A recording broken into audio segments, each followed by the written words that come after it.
نہیں سکتا، معذور ہے، بزرگ آدمی ہے۔ نوجوان تو کوشش کرتا ہے کہ میں چوموں، آگے بڑھ جاؤں، اگر بزرگ بھی ہو تو تب بھی استلام ضرور کرتا ہے، استلام کر کے اپنے ہاتھوں کو چوم لیتا ہے۔ تو اب بتائیے، فاروق اعظم آ گئے، فاروق اعظم پتھر کو چومنے لگے تو آپ نے چومنے سے پہلے رک گئے۔ جب چومنے سے پہلے رک گئے، فرمایا لوگ تجھے چومتے ہیں اس لیے کہ کل قیامت کے دن تو ہماری سفارش کرے گا،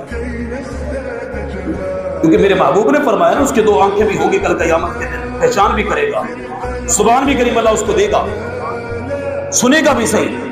لوگ تجھے چومتے ہیں اس لیے کہ کل قیامت کے دن ان کی سفارش کرے گا، میں تجھے اس لیے نہیں چومتا۔ اب توجہ کرنی ہے جملے میں، میں اس لیے نہیں چومتا، میں اس لیے تجھے چومتا ہوں کہ میرے مصطفیٰ نے تجھے چوما ہے۔